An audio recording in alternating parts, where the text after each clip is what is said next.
I bought this Rogue Echo bike in November of 2018 for $750, and I have done zero maintenance to date. That's right, 7 years, multiple houses, multiple gyms.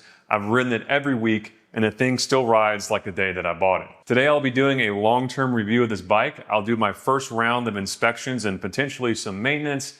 And lastly, I'll show an application that I use this bike for that has nothing to do with cardio, but is great for someone who has a home gym. First thing first, whenever anyone talks about the Echo bike, they talk about build quality. Everyone says the same thing, that it's overbuilt, and they're all right. This thing is overbuilt. It's about 128 pounds with a full steel construction. The fan blades are welded, they are metal, they are beefy, and this thing is just almost impossible to break. It goes without saying, but the biggest application of an air bike like this is going to be high intensity cardio where you're sprinting full out. And when doing that, you don't want the entire thing rocking and rolling on you. This bike is heavy, robust, has a wide base, and I've never felt uncomfortable with doing max effort work on this bike. It also has a belt drive instead of a chain drive, which requires less adjustment over time. In addition, no oiling or anything like that. I've never adjusted the belt on this machine and it seems to be working just fine, but that is one thing I will look at today when we do our inspection. Now, 128 pounds may sound like a heavy unit to move around. However, it does come with 2 wheels on the front. I found this thing fairly simple to move around, even though I don't move it too often. I have moved it for multiple home moves so far where I'm moving around different gyms, and it gets on and off a trailer just fine. As far as moving it around the gym, it can be awkward because it has the arm sticking out, but you really shouldn't be moving this thing around too much, so I don't think that's an issue. I'm just happy that you can move it at all. So to give you an idea of what it feels like lifting off the ground, I'm gonna do the same test that I do on my benches, and I'm gonna see what the weight is about 6 inches off the ground. So I have my travel scale here. I'm gonna lift it about 6 inches up, and it looks like we're at about 40 pounds of weight right here at 6 inches off the ground. So before we talk about some of the normal stuff like the monitor and maybe the inspection, I'm gonna hit on 2 accessories that I think are very useful for this machine. First of all is gonna be this wind guard. To me, this thing is a necessity to have on the machine, especially if you're training in a garage gym in the wintertime where it gets pretty cold. Sometimes it's hard enough to get motivated on this death machine anyway, and if you know you're gonna be blown with cold air, it makes it even harder. So get the wind guard. I think it's about 30 bucks, and it was one of the best upgrades that I got for this bike. The second little upgrade is this phone holder. If you're using wearables like the Whoop, or if you are listening to music and want to change a song or a podcast, especially if you're doing like steady state cardio on this bike, you need to have something to hold your phone. In my case, this is a 3D printed phone holder, and I'll see if I can put that link in the description below if you have a 3D printer. If you don't, you can buy them on Rogue's website for about 11 bucks. And a little side note, I have seen plans on printables for 3D printing this shroud right here. So if you're into that, you can go 3D print yours. I had already bought this one before I saw that, so I didn't go through the work of getting a 3D print big enough to do this, but just know that it's out there if you're into 3D printing. Now, as far as this monitor goes, it's not fancy. It's a basic LCD monitor. It has big numbers. It's easy to read. It has some presets here on the right, like intervals, 2010, 1020. You can set up custom intervals, which is really cool. You can do a target time, distance, target calories, target heart rate. You have some just basic functionality with this unit. During a normal workout on this thing, it'll give you speed, watts, RPMs, the distance you went, how much time you've been on the machine. It'll estimate your calories. If you have a heart rate monitor hooked up, it'll give you that heart rate. And if you have one of these intervals going, it'll show you what interval you're on. To me, this monitor is perfectly adequate for most users. I don't think you really need a fancy monitor on an air bike. It's not gonna make you do your intervals any faster, and they're still gonna suck while you're doing them. So I wouldn't get the upgraded monitor on the version 3 Eco bike personally, just looking at it. I haven't tested it, but this is perfectly fine for me. One last note on this monitor is, per my recollection, I have not changed the battery on this thing since I bought it about 7 years ago. So that's fantastic battery life. If I did change it, it's only been once because I don't remember changing it. One cool thing about this bike is the range of seat adjustments. I'm 6'3" and about 190 pounds, and I fit just fine on this unit.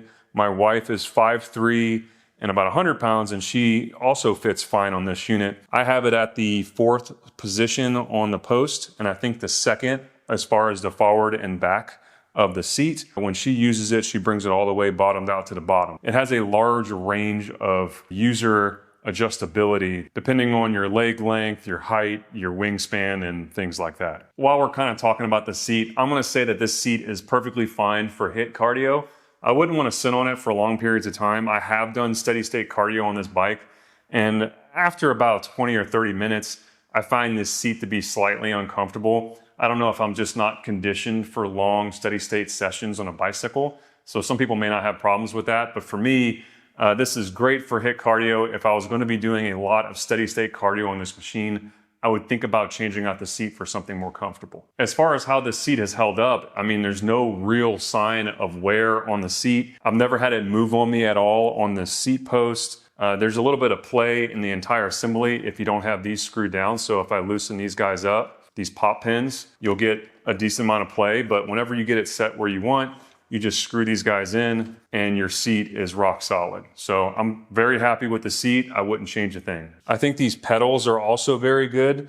They're fairly standard. You know, they're just metal pedals. They have some studs on the top of them, I guess, to give you some better grip on your tennis shoes. I feel like they are nice and wide, so I've never had any feelings like these are cheap, or if they're small, they feel good to me. There's also a set of front pegs here that roll, and that's potentially nice if you want to just use the arms and not use your legs at all. You can rest your feet on these pedals, and then you can just move the whole thing with your arms. That's not something I do frequently, but I guess it's nice having those pegs in the front if that's something you think you'll do with this unit. One note on that application is that these are free spinning. They are not connected to the arms at all. So it's a nice feel if you just put your foot on here and you move the arm. It's not trying to move your foot the whole time. It is a free spinning front peg. All right, so I started doing the inspection, and I don't want to bore y'all with everything I looked at, but one thing you can see here is that there is a belt tensioner on both sides that you can adjust. I'm actually not going to mess with that because I don't have any issues with my belt tension.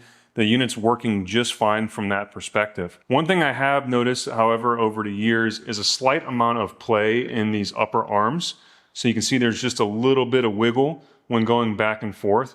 And you'll notice this when you start the movement. So I'm going to try to tighten both of these guys down and see if I can get rid of that wiggle. Yep, like I expected, just by tightening up those two fasteners a little bit, that wiggle has 100% gone away. I'm going to go ahead and do the other side. I'll note that these 3 tools, 2 Allen heads and 1 wrench came with the unit, and I've had them in my toolbox for 7 years without any use at this point, so I'm happy to be using them now. All right, just like that, I got the wiggle out. That was probably the one thing that I noticed on this guy that had a little bit of wear and tear, was the wiggle in the arms. When inspecting the rest of the unit, you know, I see a lot of people take off this shroud and clean the fan blades. They don't look that bad to me, so I'm not going to do that. I don't think it's necessary, but if you did have a very dusty environment, maybe in a commercial gym, it could make sense to get an air compressor, take the shroud off, and spray the dust off of the axles and things like that. But I've been looking in here for a few minutes and it doesn't look bad, so I'm just going to leave that alone. The only thing I've noticed during my inspections and during use over the years are these handles. They will move a little bit on you, so I can kind of, if I twist them, you can kind of twist them off and you can twist them back on. You know, if that bothers you, I guess you could put a little bit of adhesive inside of these handles and slide them back on, but it honestly doesn't bother me very much at all. And if I ever see them moving a little bit, I'll just twist them and push them back up on the handle and then continue about my day. So no big issues there. If this ever does get looser though, I will consider putting in some adhesive and jamming them on there and they'll never come off again. Honestly, it feels kind of silly calling this stuff maintenance because it's so simple, but I just went around and I hit all of these fasteners and made sure they were all tight, especially when it comes to the frame. I made sure all these guys were tight just because I figured they could be a little loose, and they really weren't. They just took a quarter turn of snugging up and this thing's back to 100%. So yeah, as far as maintenance goes on this guy, it's like barely nothing. This guy's been a tank for 7 years and it will continue being a tank probably for another 7 years before I decide to tighten those bolts again. All right, so I mentioned at the start of this video that there's an application for this bike in a home gym that I haven't seen anyone do, and it's actually pretty useful. And that is using this seat as a chest support for rows. So to do this, I take it all the way back in the 6th position to make sure I have enough space. And I just get a set of dumbbells and come over here. and you have a nice chest support for your rows. Now look, this may seem kind of silly, but in a home gym where you're tight on space, any little thing like that is super handy. Something that can give you another movement that you didn't have before with the equipment that you already have. So I've actually used this a lot for chest supported rows like that. It feels really good. It's a little bit of a tight setup. If you don't have the handles just right, the pedals can be in your way, but for a home gym user, it gets the job done. All right, so here's a recap. What is this thing the best at? It's the best at doing HIIT sprints, not necessarily steady state cardio, although I do use it as like a 5-minute warm up before my workouts. So it's great for that application. If you're gonna be doing long, steady state, 20, 30, 40, 50-minute workouts, I probably would suggest something different. Get yourself a treadmill, an elliptical, maybe even a rowing machine. Speaking of rowing machines, I have had the Concept D2 in my gym before that I used for HIIT cardio at the time. And I had both that and this in the same gym.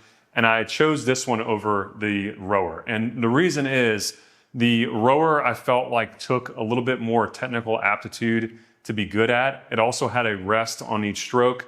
I'm not a professional, but I felt like this thing wrecked me just a little bit better than the rower did. I also feel like this is an easier thing to teach. So if I have friends and family coming over, I can get them on this and there's like a very low chance of them ever having an injury or having to learn proper technique or anything like that. You just get the height set up right and tell them to ride as hard as you can. That in combination with there not being a stroke or a rest in any part of the movement, it's 100% balls to the wall from when you start to when you finish. That makes the bike win, in my opinion. As far as cost goes, I bought mine for about 750 bucks. It looks like the prices have come up on the unit since then. They're about $945 now for the version 3. It is free shipping. After you buy the accessories like the phone holder and the fan shroud, you have yourself one of the premier cardio equipment pieces for under $1,000 bucks. So honestly, that feels like a pretty good deal for me. It's never gonna die on you. It's gonna last you probably as long as you're working out in your home gym, and it will be kicking your butt the entire time. So that's it, that's the review. 7 years, no maintenance, the thing's a monster. If you need an air bike in your life, I would highly recommend the Eco Bike. I would buy this unit again. If y'all like this video, go ahead and hit that like button down below. Consider subscribing to the channel. And until next time, train hard.